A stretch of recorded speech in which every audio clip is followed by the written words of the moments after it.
Good afternoon, everyone. I'm Graham Booth, Director of Corporate Planning and Development at the Ontario Centres of Excellence.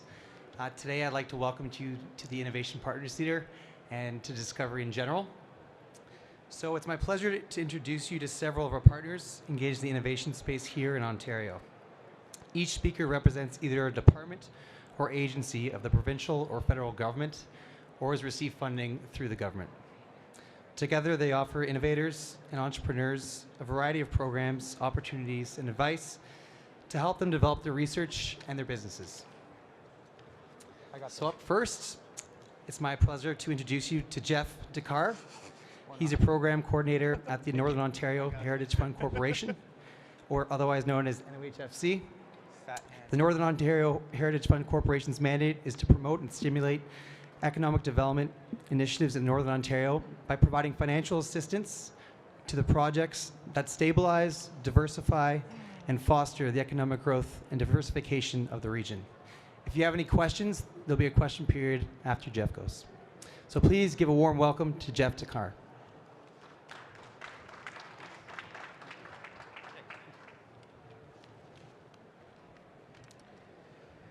Thanks for having me. The schedule says that I'm Melanie Muncaster, but unfortunately our executive director wasn't able to make her way here today, so I've been asked to step in and give her presentation for you. So hopefully I'll be able to give you a bit of a presentation, and if there's any questions after, we can answer. We have a booth here as well with staff flying around, so hopefully there's some interest out there. So who is the NOHFC? Basically, we're a regional service agency for the Ontario Ministry of Northern Development and Mines. So we're not quite the ministry, we're tied to the ministry, but we're an agency when they want us to be, and we have to follow agency rules. And we're set up with a volunteer board of directors all across Northern Ontario, a bunch of very keen, energetic, and intelligent people who make decisions with the Minister of Northern Development and Mines as our chairperson.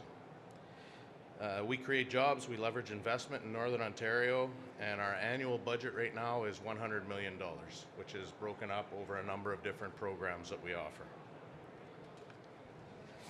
Where are we? It's just a little chunk of Ontario, geographically.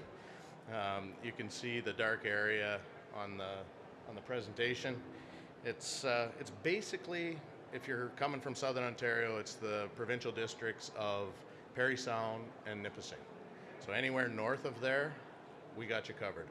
We've got area teams with our partner ministry, Northern Development and Mines, with head offices in 6 main communities: North Bay, Sudbury, Timmins, Sault Ste. Marie, Thunder Bay, and Kenora.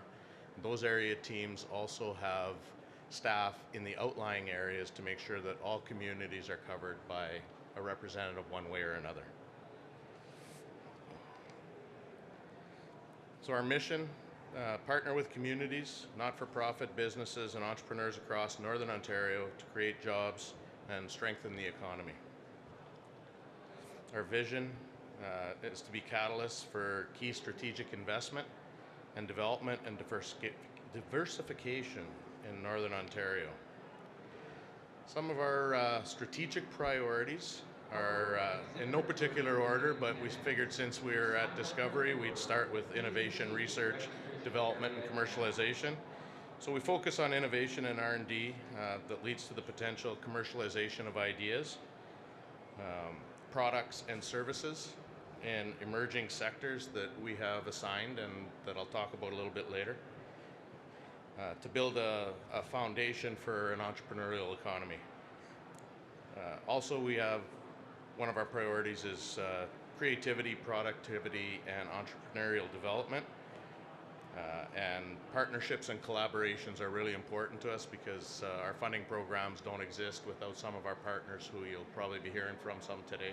I know Jane's here to speak to you after me, so. Some of the private sector programs that we work with, I'll focus on the first group first, the Northern Business Opportunity, real quickly.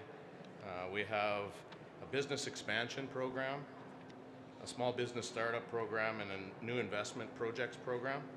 Under the business expansion program, We do conditional contributions, assisting existing businesses in Ontario that intend to expand or retain their operations in Northern Ontario. We work on a matching dollar contribution, so we work on a 50-50 basis with that program. You have three options. The maximum you can get is a loan grant combination, 50-cent dollars up to $1 million, so you can get a maximum grant of 20% or 400,000, anything up to that depending on your eligible project costs. And the eligible loan is at 30%, so 600,000 is the max you can get there. If you don't need the loan, we're amenable to you just taking the grant, so we can just work it on a 20% basis.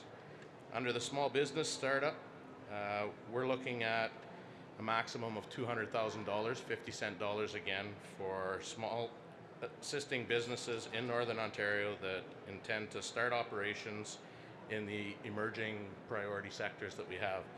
And just to let you know what those sectors are, they're advanced manufacturing, agriculture, aquaculture and food processing, arts, culture and creative, the digital economy, forestry and value-added, health science, mineral sector and mine supply and services, renewable energy, tourism, transportation, aviation, aerospace, and water technologies.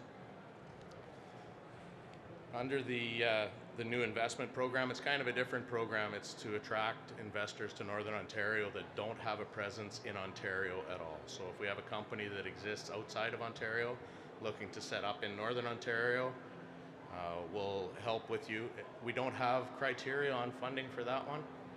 Basically what we do is we engage with the client, with the EDC that's looking to attract them, the CFDC, whoever they're working with. We have a meeting to see how much money it will take to ensure that the deal is done. And usually we like to follow a guide of about 20% of capital expenditures that we will provide to those projects. We'll talk about the innovation program a little bit later because I'll get into a little more detail. Public sector programs, we've got strategic economic infrastructure program that's for communities to help build capacity and create jobs. Community capacity building programs, which helps northern communities develop the capacity to promote, attract, and support economic growth. The Northern Event Partnership Program, which has us partnering with organizations that do special events in the priority sectors. And one of our biggest programs that we have is our internship program. The intent of that program is to strengthen Northern Ontario's competitive advantage and build economic development capacity by attracting and retaining graduates in the north. The program provides recent graduates who are interested in launching their business career in Northern Ontario to access internships.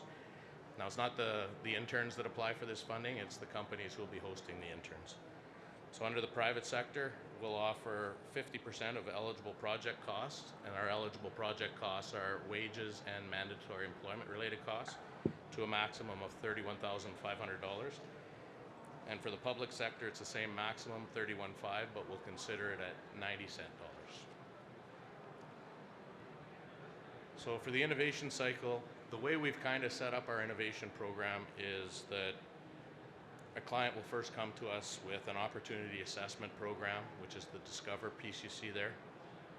So we'll fund about 75 cents of eligible project costs up to 15,000, just a small project to see if there's really a project there. If somebody has an idea and they want to know if the project's there, then that's where we'll work from.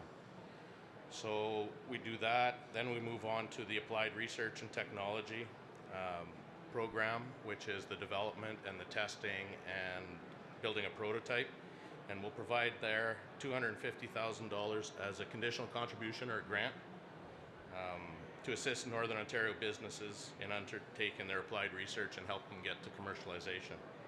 The third program is the pilot demonstration program, where we help clients actually get to the demonstration. So some of the eligible project costs you'll see in those areas, especially in the last two, are mostly internal technical wages, prototype development, IP costs, marketing costs, help them out with that to get themselves up and running.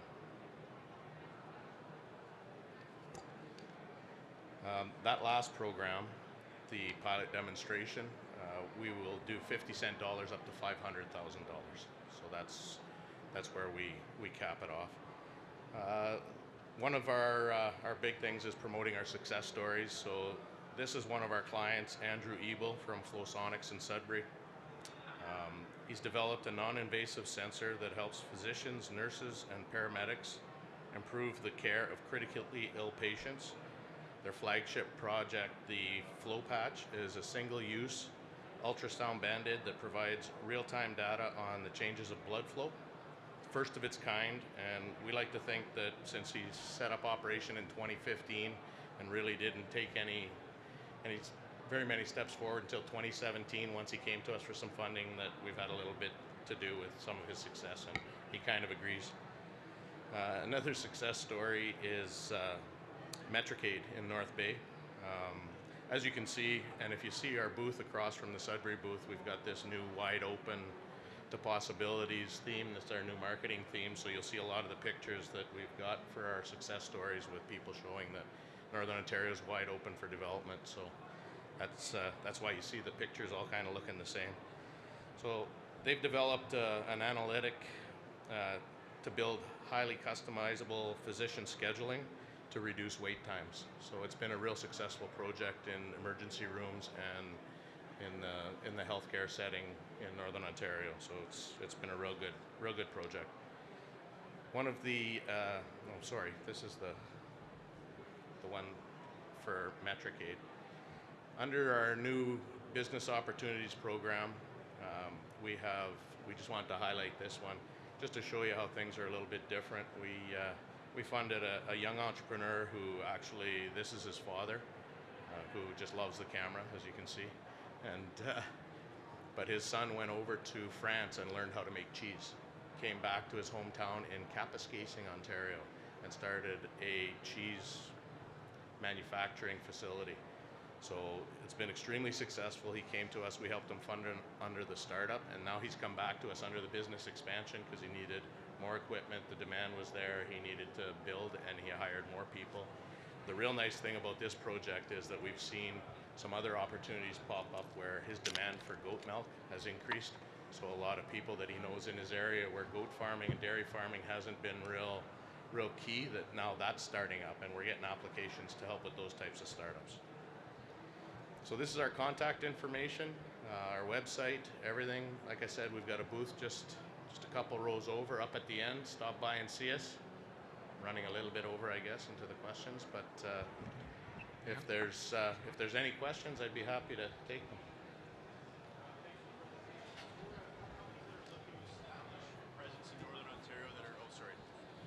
Sorry.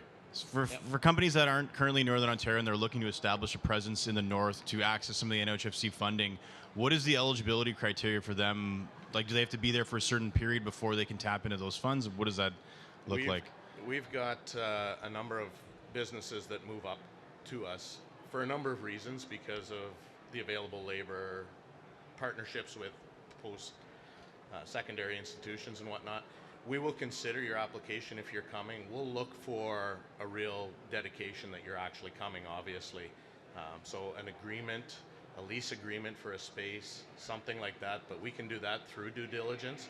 We'll just expect you to do a little bit more, show us an agreement that you're coming, show us that you have an agreement with the college that you're gonna use their students and work with them. So we'll work with you, and when you decide on a location to come to, if you go to our website under the contact section, those area teams that I mentioned, all their contact information is there. So if you're looking at going to the North Bay area, there'll be a number there for you to contact, or Thunder Bay, there'll be a number there for you to contact. Okay, thanks. Okay.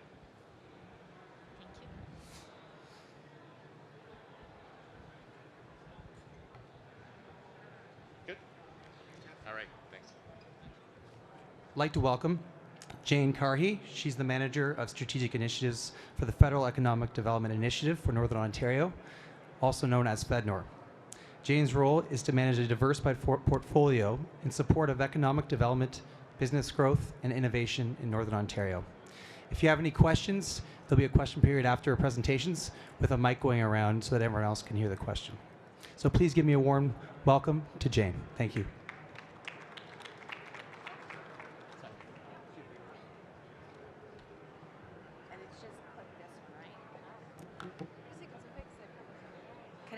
me okay? Well, it's really a pleasure to be here today. Just walking the floor on Discovery is quite inspiring because there's so much innovation and so much happening out there. So it's good to be here to share some information from my organization, FedNor. So to get started, recently just this past month, we've launched the Prosperity and Growth Strategy for Northern Ontario. And what that strategy is about is a new way of doing economic development and trying to achieve stronger results together. And so what I'm going to talk about today is really sort of the opportunities for growth, as well as how we can support innovation going forward, as well as growing companies. There's also a building stronger communities component within the strategy, but given that this event is all about innovation, I thought we'd just focus on the innovation and growing companies.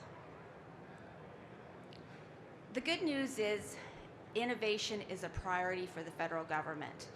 And because it's a priority for the federal government, it's also a priority for the regional development agencies, of which FedNor is one of those agencies.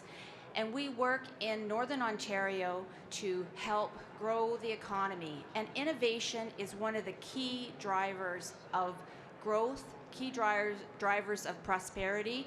And it's a real opportunity to embrace the innovation agenda and deliver on the innovation and skills plan for the federal government. You've already seen a map. My former colleague Jeff Decaire has shown Northern Ontario. Our Northern Ontario is a little bit bigger than the one for the province because we also include the Muskoka district. And so it's 90% of the land mass. And because it's such a large area, we realized that any success for a prosperity and growth strategy for Northern Ontario really depends on collaboration.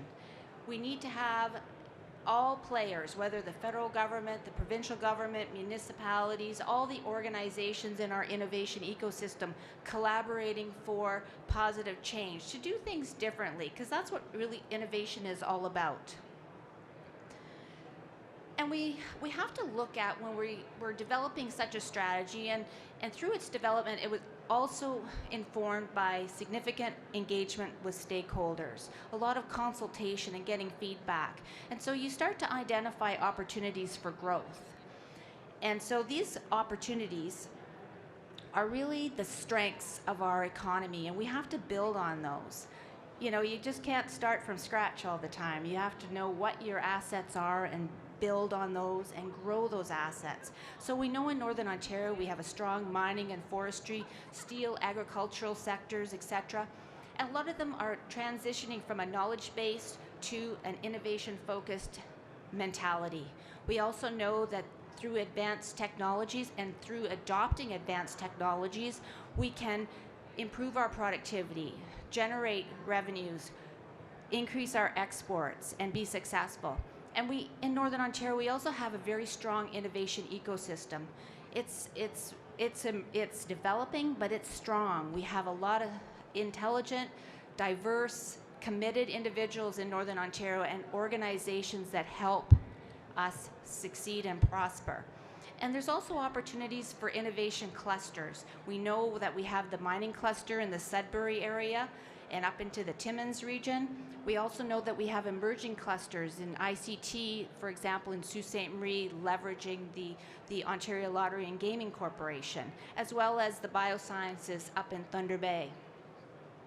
We also have an opportunity to adopt technology and promote information and communication technology systems throughout the region. And we work closely with the ICT networks. We have one of them in the room today. And so that's a real opportunity. And then entrepreneurship training. That is another key to success. Without entrepreneurs, you know, we can't grow as fast as we would like to. And so entrepreneurs are very, very important. And we also need to have a whole of government approach when we talk about accessing or building our exporting capacity in Northern Ontario. And then when you start to look at the specific sectors, let's say for agriculture, for example, you know that there's opportunities let's say, greenhouses in remote First Nation communities. Not only does it create economic growth, but it also helps promote food security and a diverse offering of food products for communities that don't have that opportunity. So now to talk about the prosperity and growth strategy. Really, it looked at those opportunities. It also assessed the challenges, but I didn't get into those as much today. But now, in terms of the goals, we want to support innovation. And the way we're going to do this, and think of the strategy as sort of a roadmap. It's saying we want to do better in these areas. And so as FedNor, we look at projects that come to us under our various programming that can align with this strategy. So one of the key components in supporting innovation is continuing to support the regional innovation centers. They are a strength in Northern Ontario, as well as our colleges and universities.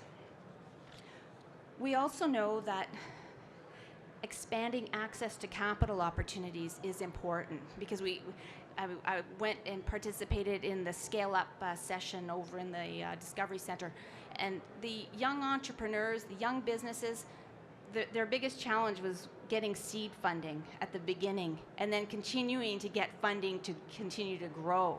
And so that's a very big challenge. So access to capital is very important. And we know that in Northern Ontario, we have the Northern Ontario Angels, which is a real success story. It's recognized as nationally as one of the most successful angel investors in Canada. So that's very positive. So we have a real strength there.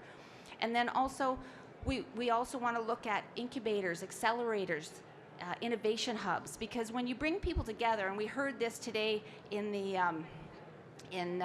Megan Smith's talk about a network, it's really as good as a team. You know, it's a team that has to come together to make change. So when you bring people together into an accelerator, incubator, a shared space, there's synergies and opportunities for growth. And then, of course, we have regional clusters. I've already talked about them. When you think about the bioscience opportunity in Thunder Bay, we have the Thunder Bay, and I always get this, the Regional Health Research Institute. It's a great asset. It's a facility in the ecosystem that is very positive.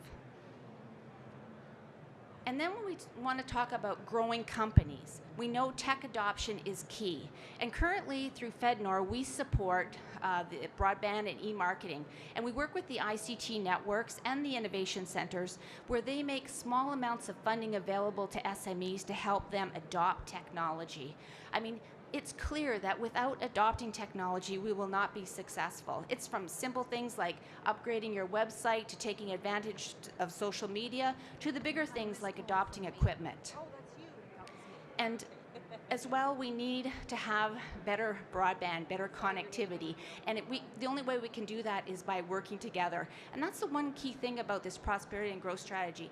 It's about everybody working together, because FedNor is just, we're on the ground working with businesses. We represent the federal government, but there's a whole host of other partners, whether we talk about NSERC or Innovation, Science and Economic Development Connect to Innovate program. Our provincial partners like the Northern Ontario Heritage Fund, which you just heard about their programming. So we all have something to bring to the table, and we just have to know how to do it better and smarter. So in terms of growing companies, and this was another takeaway from Megan Smith's keynote earlier today, is the inclusiveness.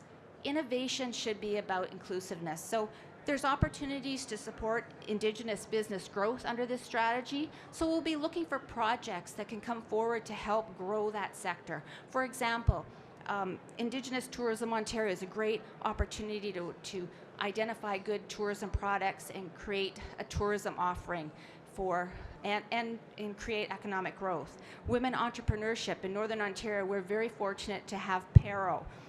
It's a Center for Women's Enterprises, and this group works with women. They have lending circles, they provide mentorship, expertise to help women start businesses. And then of course we have a strong bilingual population in Northern Ontario, and so that can then also help look for opportunities for Francophone immigration, for example. And so the last one is really about scale up and export development. Innovation is we have an ecosystem, but the ecosystem success is comprised of many businesses.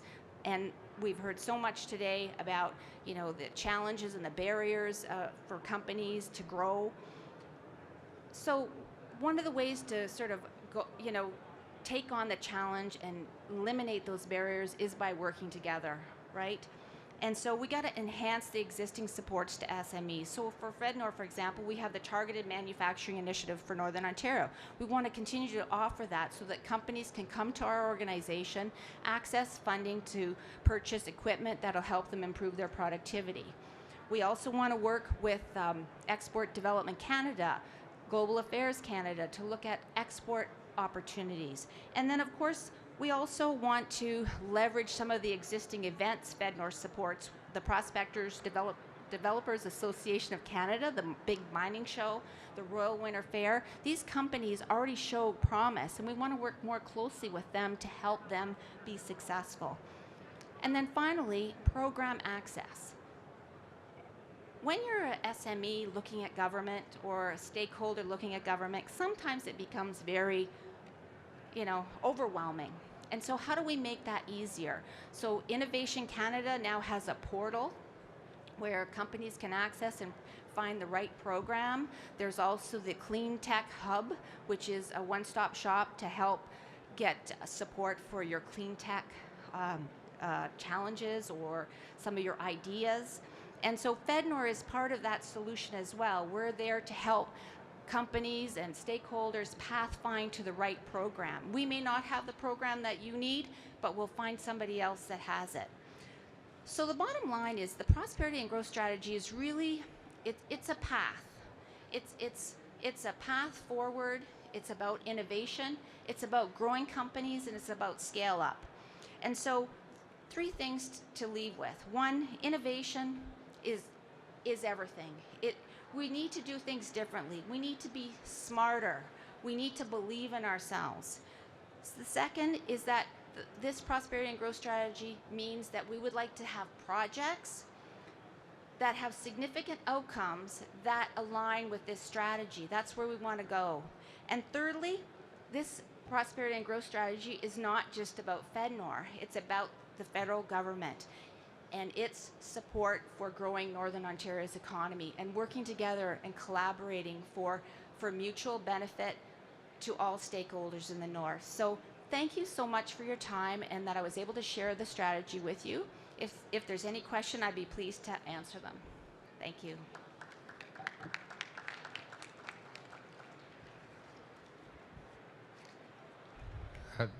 FedNor supports the CFDCs of Eastern Ontario as well. So to what extent does this outline apply to Eastern Ontario? Currently, we used to support the Community Futures Development Corporations in Eastern Ontario. Now FedNor only administers the 24 CFDCs in Northern Ontario. The ones in Eastern Ontario are now administered by FedDev. But I'm glad you raised this about the Community Futures Development Corporations. They are key partners as well in the innovation ecosystem. They have a great role to help support businesses, to help them deal and address some of the challenges that they face in starting up, in growing. So yes, we're very thankful. We have a very dynamic network of CFDCs that are engaged with our colleges and our regional innovation centers and other key stakeholders in Northern Ontario. Thank you. Any other questions? Perfect.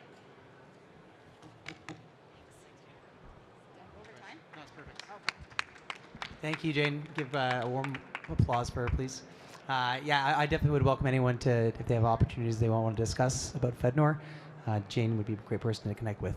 So in a few moments, we'll have Innovation Canada. I think it's at 3:25, so give me 3 minutes. Thanks.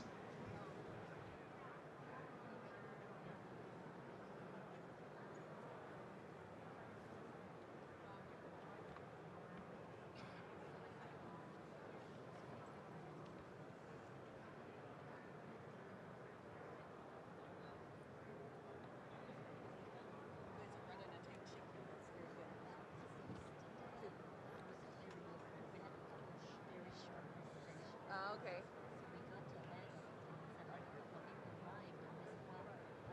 here for this time. Yeah, okay, yeah, fair enough, fair enough. I'll never forget the time they did my kids' Christmas concert 10 minutes early, and all the parents were late. And all the kids were crying. Mommy, you weren't at my Christmas concert. You did it 10 minutes early. All the parents were like, yeah, I did. Oh, it's funny. It's funny now. I was mad at the time.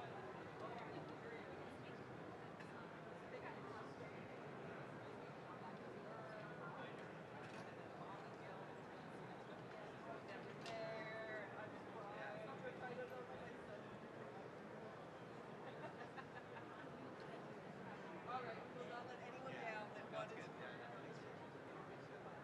Hi, Paul.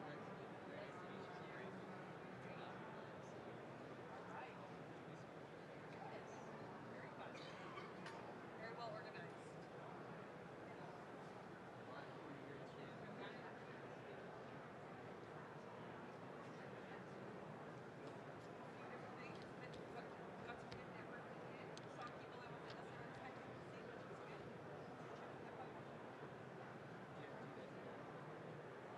Well, no, my colleagues are here. They're with the Innovative Solutions Canada. So I think they're all.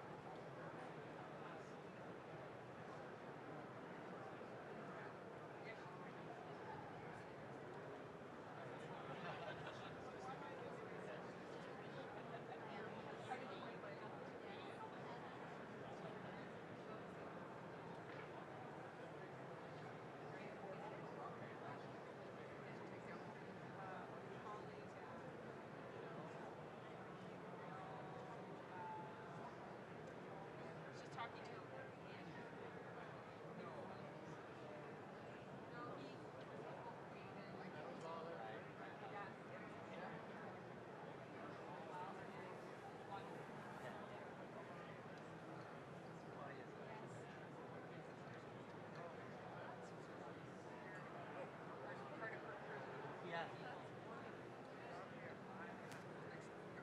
Very nice person. What's her staff?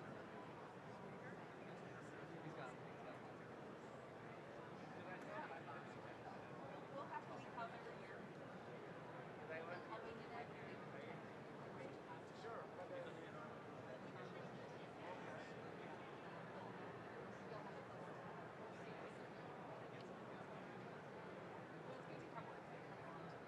Although actually, I enjoy the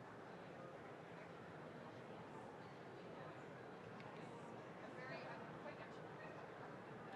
When I actually enjoyed it.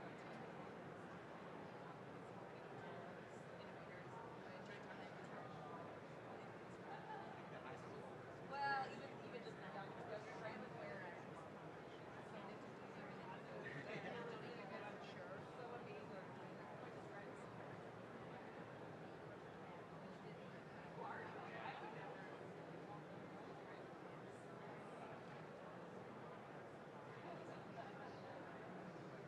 All right. Great.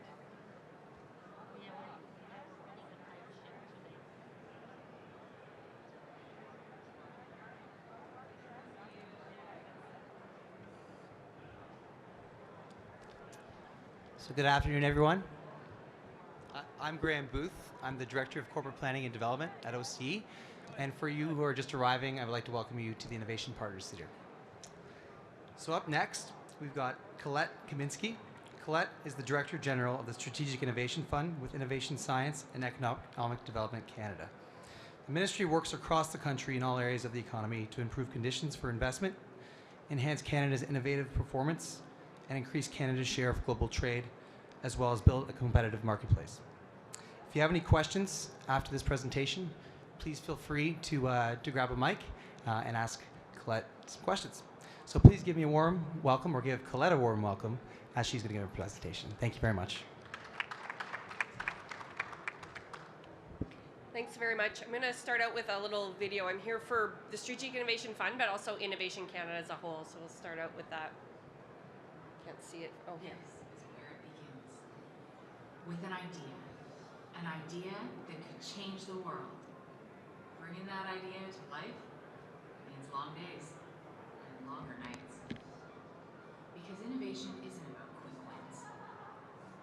It's about dedication and finding that right backer. Someone who will make things happen, who will give you honest advice, who will fund you and introduce you to the right people. That's what we do. We back innovators like you. Because what you're building is helping us build a better Canada.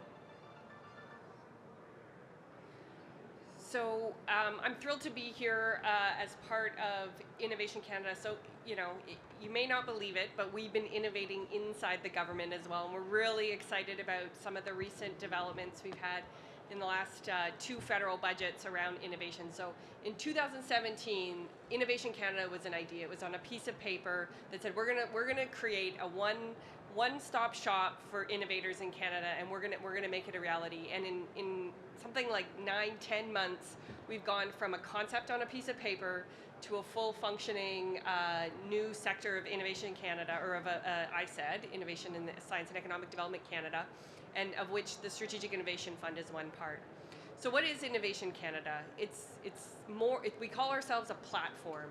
And what does that mean? We're more than a website. We're a group of public servants, really, whose job, as Jane was just talking about in FedNor, is to create linkages within the federal family. So there's no wrong door. You come to us, we try to connect and work together. And as simple as that sounds, it's incredibly complex to navigate across federal departments, across the country, to make a connection for innovators. But that's what we're really doing. So we've had over 1,000 programs and services for business in the federal government, and trying to make those all work seamlessly and connected has been an incredible exercise. If you've not checked out innovation.canada.ca, you really have to. It's not just a website. Most people go on that and say, this is a government website? How can it be? But you'll go in there, you can enter in information about your company, what you're looking for. You can play around with different ideas of different pieces of your business you might be looking to fund, and see what's available for you. So you can learn about wage subsidies, tax credits, loans and guarantees, and of course, the Strategic Innovation Fund is there. So, Strategic Innovation Fund is where I get to spend my day. So it's a new flexible tool that was launched as part of the Innovation Skills Plan. This too was simply an idea in Budget 2017, and we've been running for nearly a year, and we've evolved just in the last federal budget. So we were allocated $1.26 billion over 5 years. In the past, there were programs you may be familiar with called the Automotive Innovation Fund, the Automotive Supply Chain Fund, the SADE program, and the idea was that these programs have been so influential in certain sectors of the economy that we wanted to broaden it and expand it to the entirety of the Canadian economy. So we're now open to all sectors of the economy and every region of Canada. So we were a little bit of a victim of our own success in the past year, and when we launched, we were in the middle of an innovation review where some of our federal partners, they were at the end of a funding cycle. There was less money kind of in the ecosystem. And so it feels like virtually every business in Canada kind of applied to the Strategic Innovation Fund. But what has been phenomenal about that is that we've been able to create what I call is sort of the platform of the Strategic Innovation Fund. So we now have to work, we're able to work better than ever before with our counterparts at NRC IRAP, in the regional development agencies, in Sustainable Development Technologies Canada, all that kind of thing. So slowly what you're starting to see is applicants are being redirected to other programs that might be a better fit for them. We got 8 times the amount of applications as the money I have, and then some. And that's just partly because that people were coming to our program just to see what happened. And we've had the benefit of supporting some projects. You'll notice the Encore program has been featured here. That's one early project out of the Strategic Innovation Fund, has been critical to funding the Encore platform, which will have spillover benefits to SMEs across Canada. So I encourage you to go talk to them if you haven't.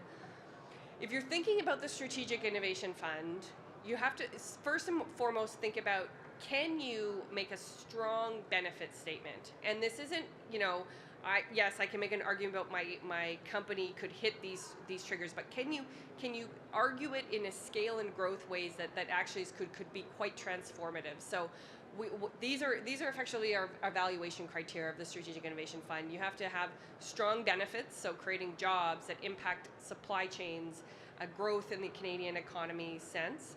You have strong innovation benefits, so you may be creating new IP, you're commercializing your current IP and anchoring it into Canada.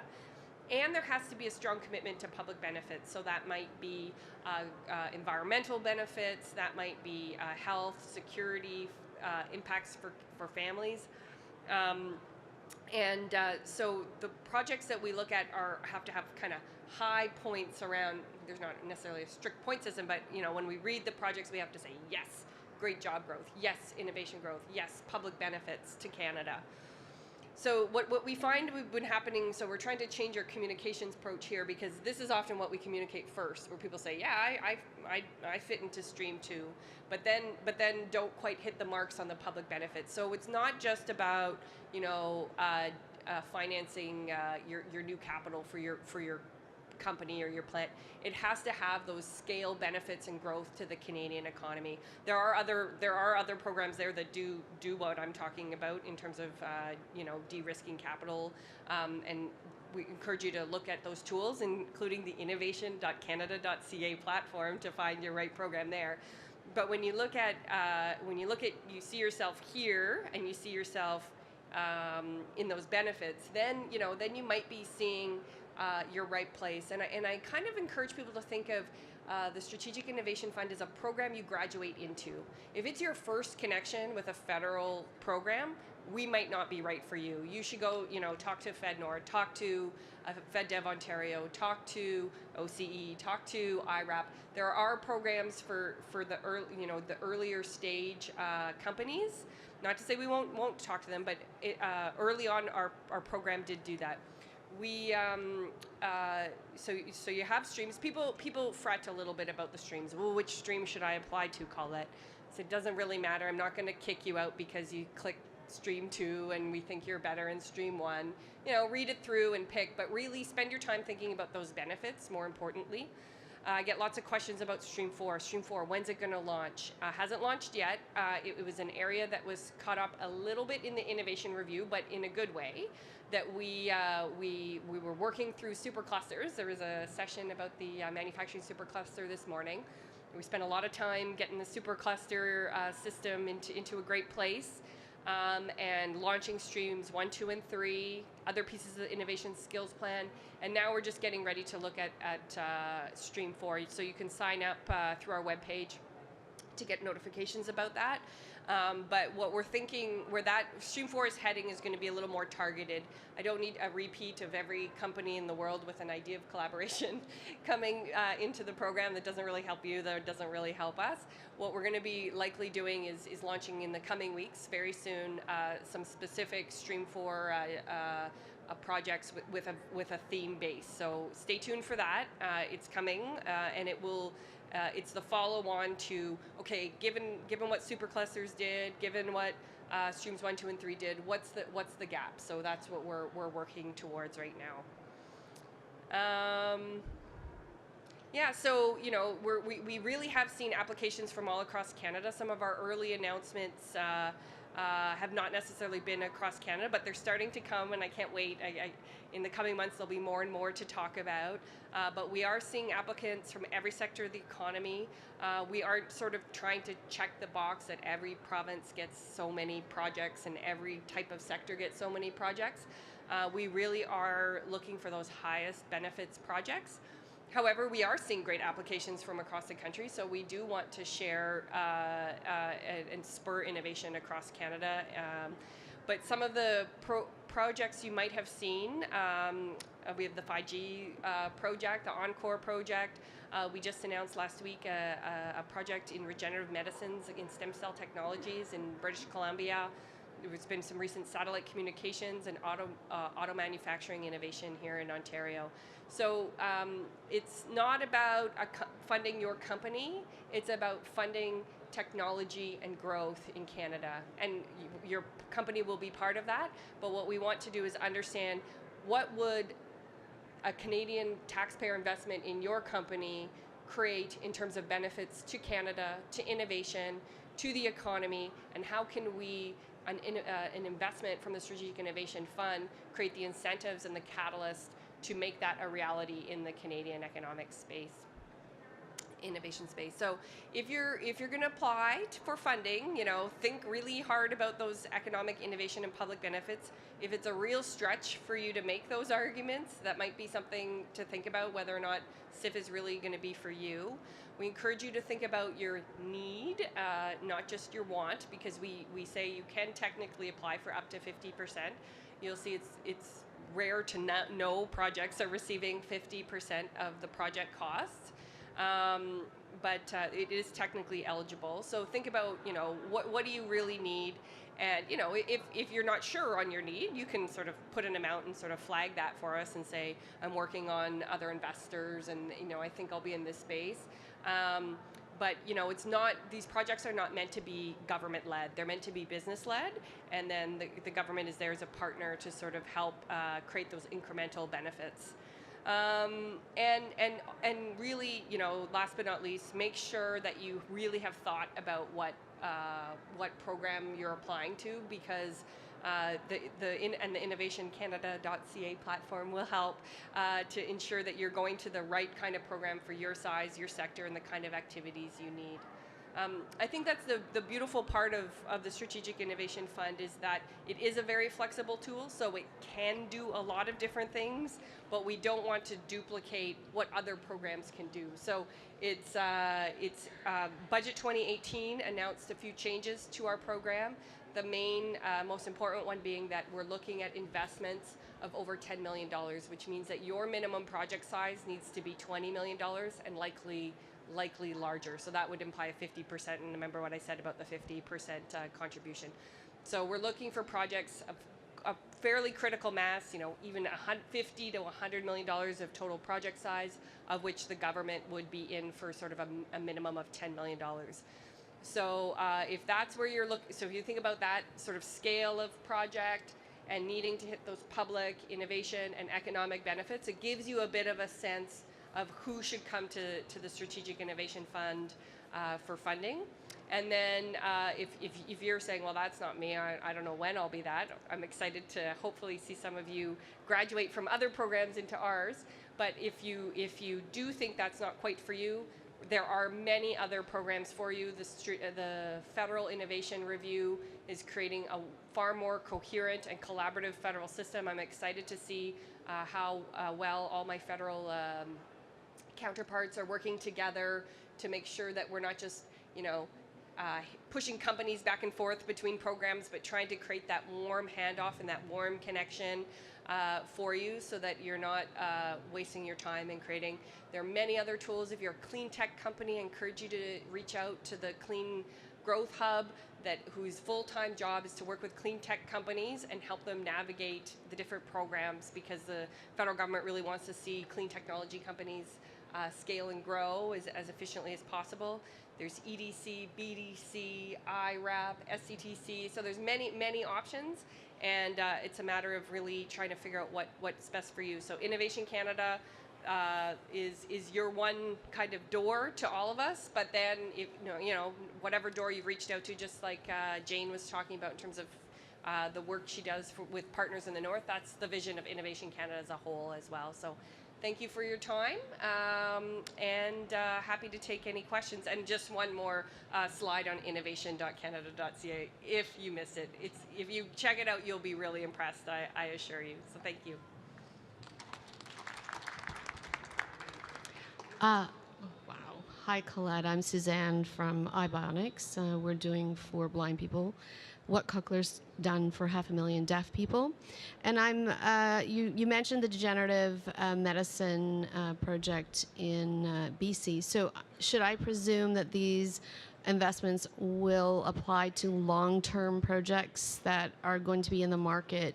They don't need to be in the market next week or next year, that there's some patient capital. We're going to need $50 million in funding, but it's going to take us 6 years to get to the market. So is that something that we would fit? Thank you. So the Strategic Innovation Fund is very patient capital, I would say by definition, and we can fund a wide range of technology readiness levels. So in Stream 1 is the kind of the R&D stream. We will fund from early stage R&D right up to sort of pre-commercial R&D.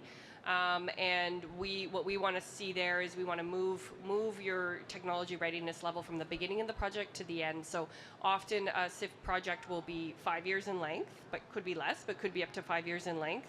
And then the repayment period can take up to 15 years post-project. So we'll do 5-year work phase, sometimes a 2-year grace period, and then a repayment period. And it depends on the company of how long they want to see that repayment period, and what the terms of those repayments are very much linked to your readiness of commercialization and that kind of thing. And so we work that out in terms of risk and reward with the company.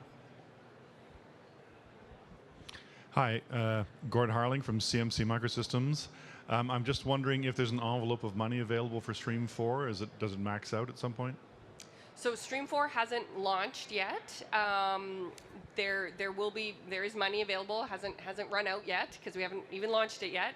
But what we'll be doing is we'll be announcing sort of targeted Stream 4 areas with probably a theme around them. And I'm not sure if we'll announce like a maximum contribution, but we'll be looking to spur collaborations and networks in different theme-based areas as a complement. So we haven't run out of money yet. We've only just begun.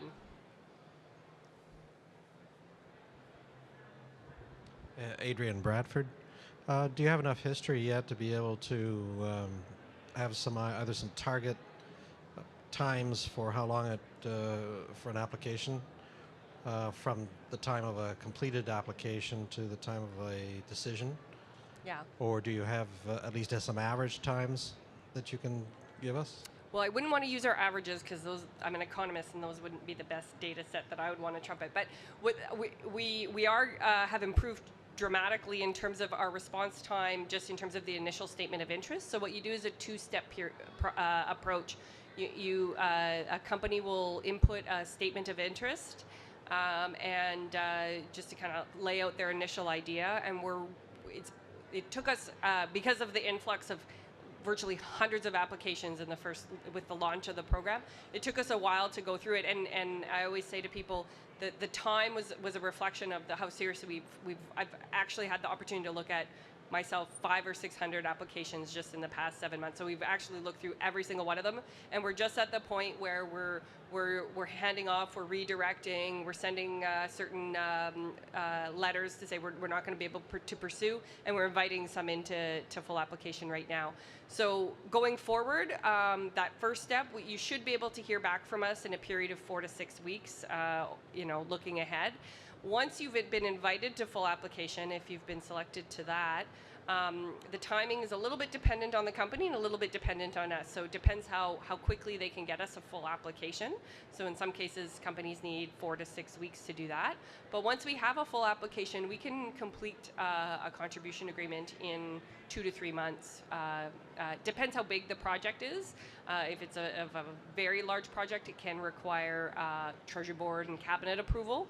But so that's a bit of a dependency there. But we're pretty quick once you've been selected and once you have the information into us, we're pretty quick. 2 to 3 months sounds very. It's very good in terms of how long it takes to complete it. I'm working for the provincial government and seeing how long it takes for us to put through similar programs. But I just wondered if that's based on the cleanest case that you could potentially have going through. Yes. Yep. Inevitably you're going to have hiccups along the way on both sides. It's very dependent on a whole bunch of factors, but depends on the company themselves, their lawyers, their need to dig into the financial information, their ability to come back to us with detailed costing information rapidly or not. Well, you have a but I do have several examples of where we're moving that quickly, for sure.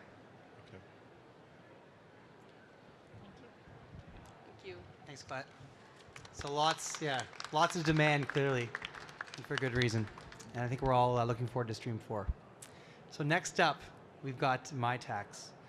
So I'm Graham Booth, quickly just in case you're just arriving, and I would like to welcome you to the Innovation Partners Theater. So our next presentation is Christine McDonald. She's the Director of Business Development and Team Lead for the Province of Ontario at Mitacs. Mitacs is a not-for-profit organization that designs and delivers research and training programs across Canada. So can everyone give a nice round of applause for Christine? Thank you. Excellent. And how do I click forward? Here you go. There's me. Cut this. Okay. Awesome. Thanks everybody for joining today. My name is Christine McDonald and I'm from Mitacs. I'm here based in the Toronto area, but I do cover the entire province. And we'll spring into action here because I think I might have too many slides, but we'll shorten it if needed. So who in the world is Mitacs? We are a national research network.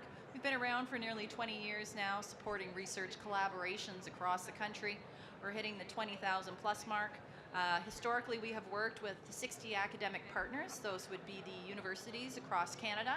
And recently, we have also expanded our programs to colleges in Canada. Okay. So our main program does work very, very closely with industry partners here in the Canadian landscape. So they are matching type programs. So when you look over the years, we're at over 145 million now of private sector investment. It also includes some projects involving not-for-profit community partners as well. So we've had a lot of experience now. We set up projects in every faculty and every discipline, helping to solve a business need. Okay. We also, again, we work very closely with the university and college landscape. So you'll find that many of our programs as well are targeted towards the student audience. So we have skills workshops and a lot of different things for that. I'll touch mainly on the industry academic type of relationships that we foster at Mitacs. So we've had a lot of success over the years. The M in Mitacs used to stand for math. It was a bunch of math professors out of UBC who kicked all of this off many moons ago and had a small number of projects then. This year we'll probably have between 6,000 and 7,000 projects across Canada related to the innovation landscape, so it's really grown. We're now across Canada and in every faculty and every discipline. We support projects everywhere, so it could be artificial intelligence, could be engineering, could be a student working in the forest looking at honeybees. So we really have a real wide depth and breadth to our projects. A lot of interesting things going on there and a lot of people benefiting from it. Who can be a partner with Mitacs would probably be my number one question from the industry side. We work with small, medium, large, extra large companies. We can also work with not-for-profits as well. Mitacs is a not-for-profit. We take a look at the not-for-profits one by one just to make sure. But again, if you have an idea that you think you can't Google the answer, then maybe you have a Mitacs project. Our programmatic goals are to help support these collaborative research projects. We are looking for win-win-win situations, and our programs are designed to attract new funding to the university and college landscape while maintaining high-quality research. Again, we do support collaborations in Canada, but recently we have expanded as well to the international scape, so we can also have a partner in another country. And the idea is that this ties in with work-integrated learning here within the province of Ontario. We are part of the Ontario Career Kickstarter platform, and also on a federal level receive funding to help support all of these programmatic goals through, I said, former Industry Canada. I'll touch on our Mitacs Accelerate program. This is our flagship program, and again, we will set up thousands of these across Canada this year. Projects range in length from as small as 4 months to many years. The smallest award is $15,000. Our biggest project here in Ontario right now is in London, based with Trojan Technologies, where we have multiple universities, multiple students coming in and out of Trojan Technologies working on a really cool project. It's all been pre-approved, and now we're just moving in the students as it goes through. Okay. We work with grad students, so masters, PhDs, and also postdoctoral fellows in all disciplines, and recently we've expanded college students as well. Feel free to apply anytime. There's absolutely no reason you can't put in a proposal tomorrow, not a problem. We have a really quick turnaround time. Everything goes out for peer review, but on average it takes about 6 weeks to get the answer. Bigger projects take a little bit longer. So we do a lot of longitudinal studies of our program participants over the years. When we look at it from the industry angle, it turns out that around 92% of companies said that they would recommend Mitacs Accelerate. And a lot of people are seeing a lot of great impacts out of our programs, which is amazing, right? So again, I won't go through all of these little highlights here, but if we look even at R&D advancements, 74% saw an increase for R&D and innovation, which is pretty amazing. Part of Mitacs goals is to foster and drive innovation in Canada. So this works out really well. We have a lot of different program goals here, but if you also look at it from the industry side, you will see that a lot of the industries are using us as a talent pipeline. So a lot of people will bring on an intern, and approximately 36% of Mitacs interns are actually working at the company 2 years later. Okay. I'll just touch on the funding model. We do have a Mitacs booth actually right behind us over here, about 3 in, so feel free to come and drop by and ask us any particular questions. But again, for a 4-month internship, these are a cost-shared model. The industry partner kicks in $7,500 and we'll match that. A $15,000 total award then goes back to the university. An account is set up with the research professor who pays the intern a minimum of 10 grand out of that. The other 5 could go to the intern or for research-related expenses. So that's for a 4-month project with 1 intern. If you have multiple students, if you have multiple research goals, you could have a longer, bigger project. We call them clusters. The matching, instead of 1-to-1, moves to something a little more attractive at 1 to 1.22. Okay, so that's the model on the other side of the screen. And again, if you do think you have a bigger, longer project, just touch base with one of us and we can help you figure out the math. Okay. So again, who can be a partner with Mitacs? For-profit Canadian corporation, some crown corporations, it could be domestic or foreign owned. Certainly we do work with a lot of eligible not-for-profits as well. If you have any ideas on who you know might be a partner, just reach out to us. We're happy to take a look. Mitacs itself is a not-for-profit, so we are here to help. Okay, so absolutely feel free to reach out to us. And we also have a new joint offering with OCE. This just started, so certainly again, it's all brand new, but it's an offering between Accelerate and VIP1. Again, standard guidelines for both programs do apply, but it's an opportunity to apply for both programs at once with 1 application. Feel free to speak to someone from the Mitacs team or an OCE BD in order to learn more information. It's just kicked off. Okay. We have another program called Mitacs Elevate, and I'll bring that up here as well because it is related to industry academic collaborations. In this case, this is a competition. It is exclusively for our postdoctoral fellow crowd, and we're looking for 2-year projects here. Again, the partner can be an industry partner or potentially a not-for-profit, open to any discipline, and it is a competition though. So certainly we do get a lot of interest in this program, especially in Ontario, where it seems to be very popular with our postdoctoral fellows, who also get a business edge type of training, includes project management 101, networking skills, et cetera, et cetera. So it's pretty popular. Okay, next call opening this month. There we go. And again, this is about the training program. So again, we do a lot of business-ready skills for our applicants. They can bring this back to their industry partners as well and help make them R&D leaders for the lab that they're working at. I'm going to touch on just another section of our programs because we do work a lot with industries, but we also have a real global mindset as well here. So we can have collaborations with an industry partner that is in another country. Okay, so let's say that you have your company here in Ontario, but you also have a subsidiary of your company in China, then perhaps we could look at having a Canadian student go abroad for an internship experience at your company in another country. So it also helps to showcase Canadian talent around the world. Okay, but we also have, I am going to throw in a slide here about our 2-way mobility. So we do have students who are coming into Canada this summer under Global Link Research Internship Program. We'll probably have about 800 students come across Canada to various universities to work on a project. We also send students outbound to work on projects at other academic institutions. So if there's someone in your life who's still within the university system and you think they might be interested in a research project abroad, certainly reach out to us as well. Okay. We also will have projects where the industry partner is in another country. So let's imagine I'm a student at U of T and I have a cool project with Volvo in Sweden. Okay, that's totally a project that would be eligible under our partnership here. And again, it's very similar to that model with the one-to-one matching of $7,500. $15,000 is the total award, and the student goes abroad to work on a project, basically for a semester. And again, apply anytime. Okay, that's what we're doing. So I'll stop there, and I want to say thank you to all of our funding partners. Again, we do have a Mitacs booth right down the aisle there, so feel free to drop by if you have specific questions. My contact information is here, but I'm happy to take any questions that you might have now.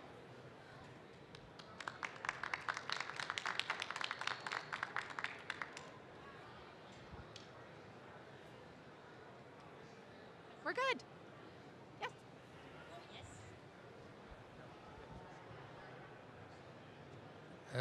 Could you elaborate on the difference between the college and university programs? Because I think what you showed on the screen was mostly applies to universities. So what's different about colleges? Sure. So, am I on here? Okay. So the Mitacs Accelerate program, the 4-month block of research time, that has recently expanded to include colleges. And by recent, I mean April. So it's just started. We're really excited about it. We've met actually with a lot of the colleges that are here, and we're looking forward to having some projects come in under that umbrella. They're still research-based projects, without a doubt, but we're really excited about that moving forward. So if you have any projects related to the college system as well, we'd be happy to explore it with you. Pardon me? They would still need to be within the college system at this point. We do have a program that isn't on the slides. It's called Career Connect. And that one is actually for students who may be recent grads, could be college, could be university, et cetera, et cetera.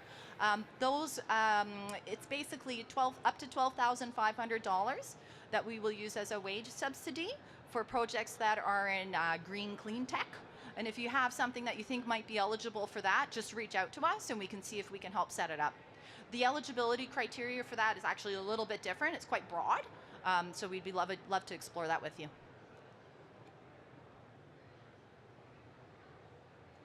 All right. Thank you, everyone. Thank you. There we go. Thanks, Christine. Very informative and obviously very excited about the OC Mitacs partnership as well. So I'd like to introduce Dr. Bettina Hamlin. She's the president and CEO of Ontario Genomics. Ontario Genomics is a not-for-profit organization funded by the Ontario government and the federal research funding agency, Genome Canada. There will be an opportunity to ask questions at the end of this, and definitely encourage everyone to grab a mic and ask Bettina some questions. So without further ado, please give her a round of applause. Thank you. All right. Thank you very much, and thanks for sticking around. I mean, we could just sit together and have a conversation, really.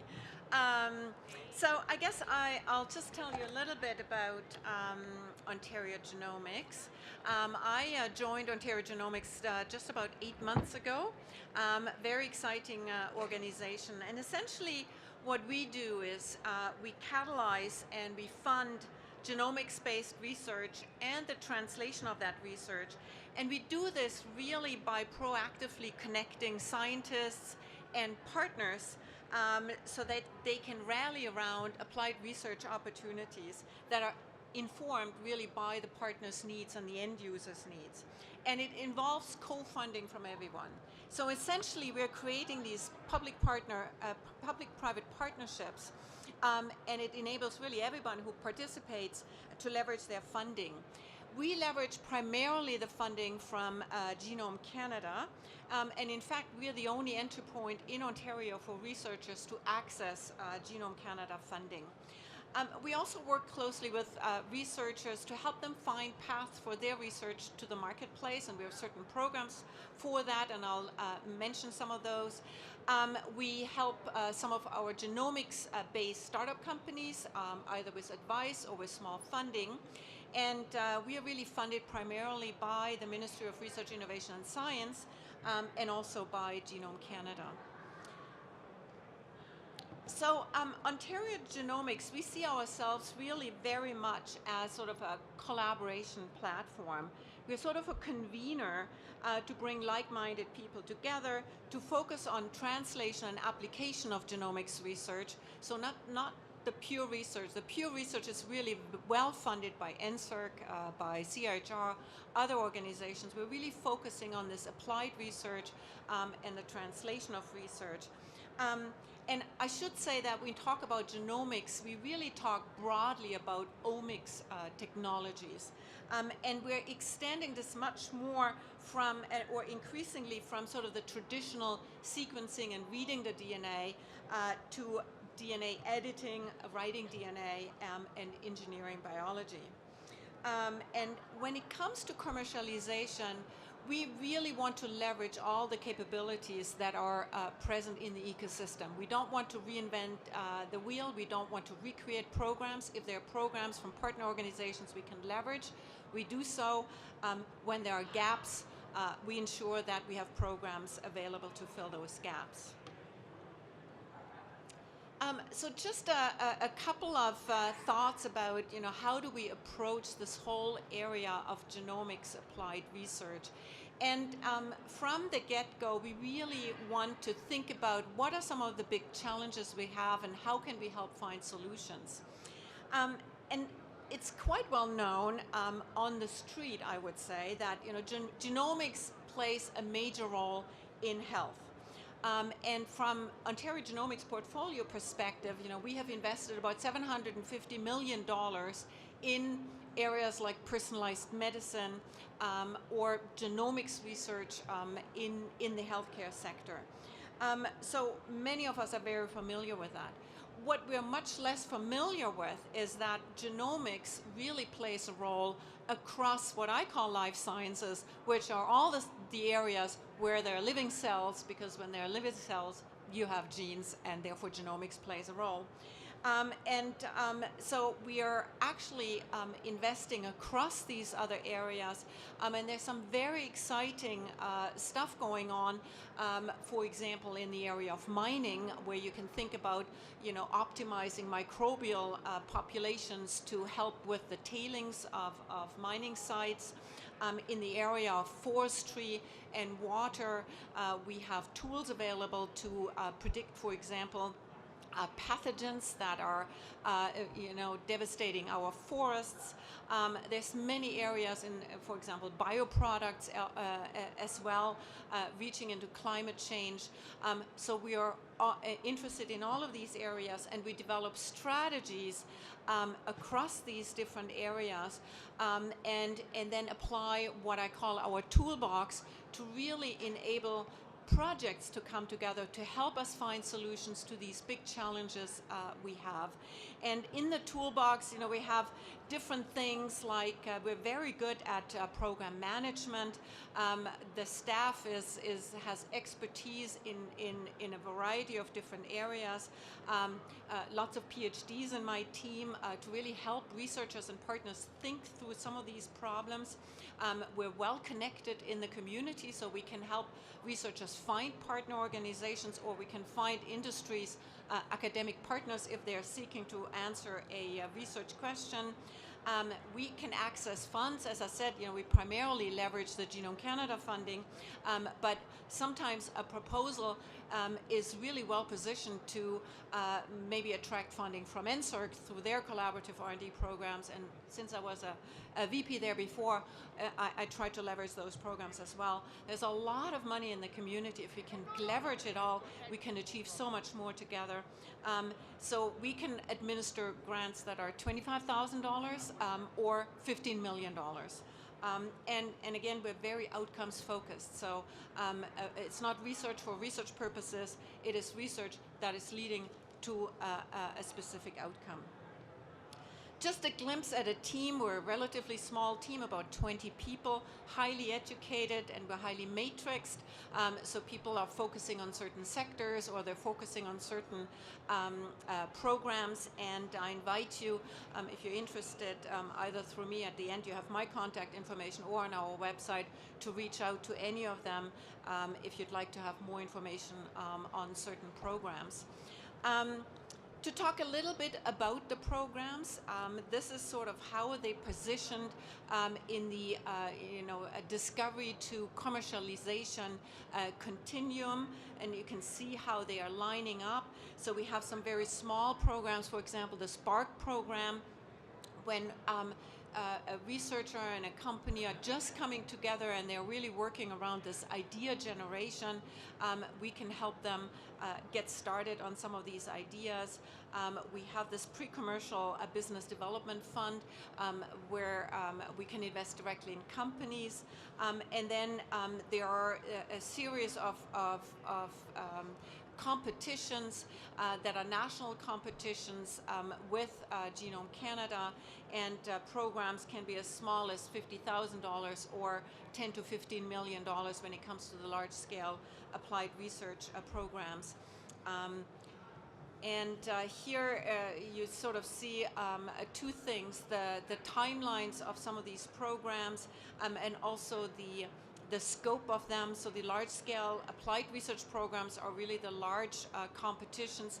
We just announced the results of our health personalized medicine LSARP competition.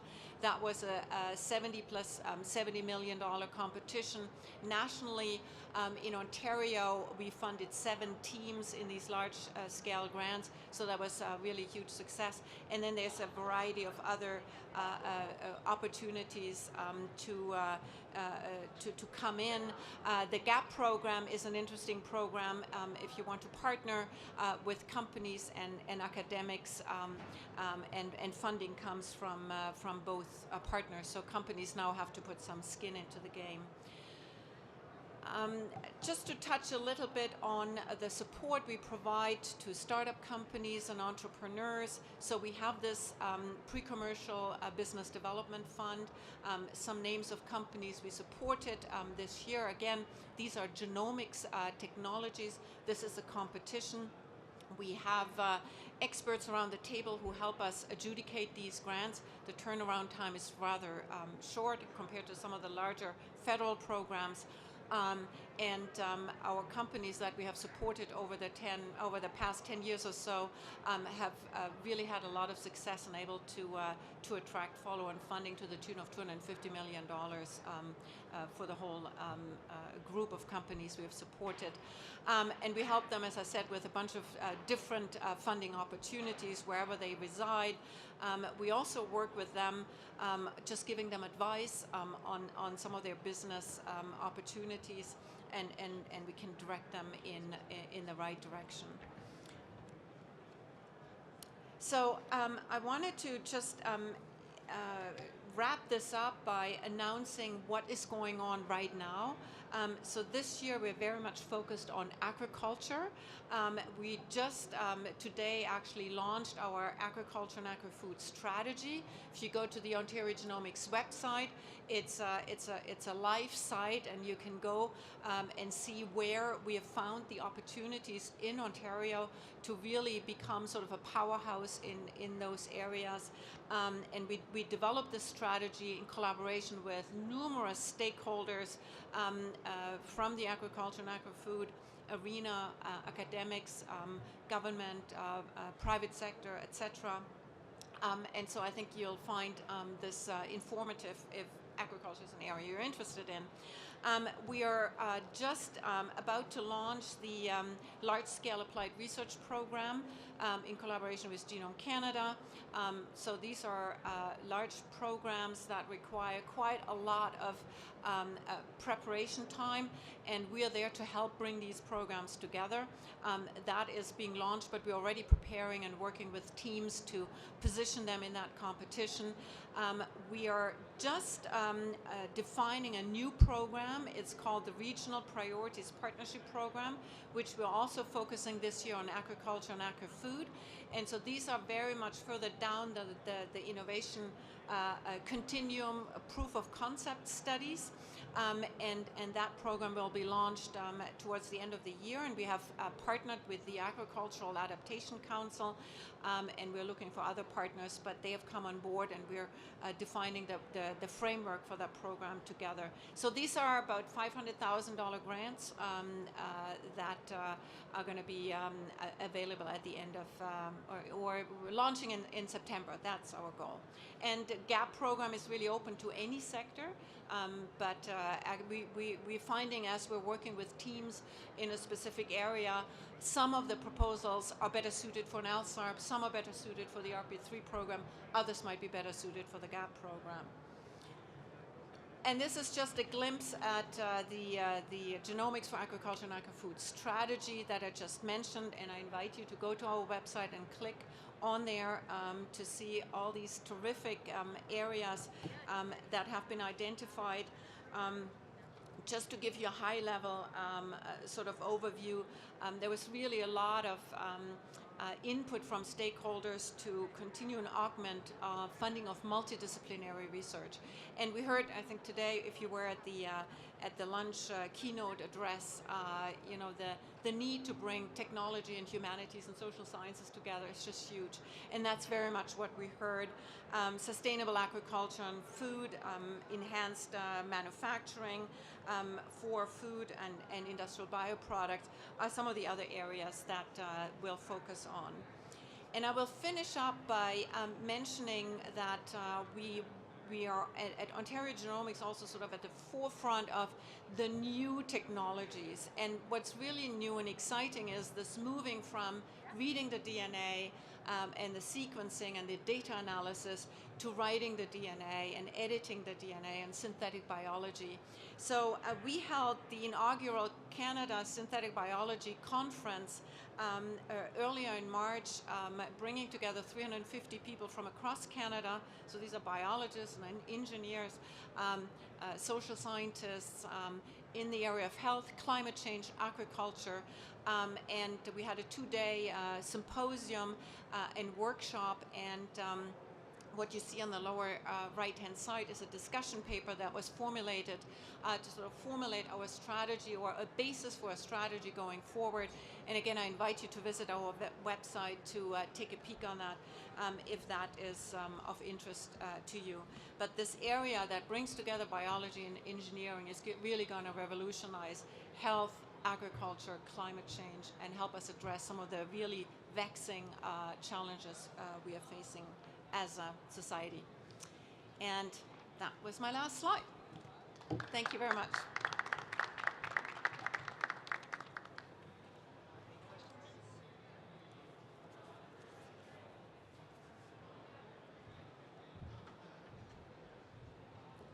Thank you very much, Bettina. That was very informative and lots of funding opportunities across the whole continuum.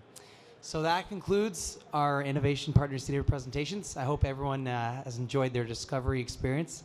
The show floor will end at 5 p.m. So until then, hopefully we'll see you next year, and all the best, everyone. Thank you.